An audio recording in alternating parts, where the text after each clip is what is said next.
फक्त आणि फक्त 72 रुपये खर्च आलेला आहे. एक वडे आपल्याला 2 रुपये पडलेले आहेत. टोटल 35 वड्या झाल्या होत्या. पूर्ण व्हिडिओ माझ्या चॅनलवर आहे, जाऊन पाहू शकता.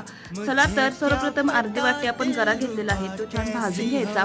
त्यानंतर 1 चम्मच तूप घेतलेला आहे आणि गाजराचा किस 2 वाटी. अगदी पावशेर गाजर घेतली होती. आता कलर चेंज होईस्तोपर्यंत आपण गाजराचा किस छान भाजून घ्यायचा. त्यामध्ये 1 वाटी दूध घालायचं आणि गरा भाजला होता तो घालायचा.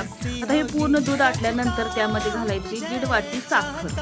आता अशा प्रकारे हे सर्व मिक्स करून घ्यायचं. इथे भांडं जरा बारकं पडल्यामुळे मी पुन्हा 1 चम्मच तूप घातलेला आहे आणि थोडी मोठी कढई घेऊन अशा प्रकारे पुन्हा पाणी आटू दिलेलं आहे साखरेचं. नंतर त्यामध्ये घातलेलं आहे अर्धी वाटी मिल्क पावडर आणि 2 चम्मच काजू बदामची पावडर. हे पूर्ण शिजू द्यायचं.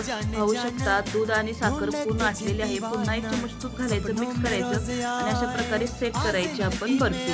आता यावरती काजू बदामने गार्निश करायचे आणि कट करायच्या वड्या. तयार आहे आपली गाजराची वडी. आणि ही रेसिपी आवडली असेल तर जुगाड रेसिपीला जरूर सबस्क्राईब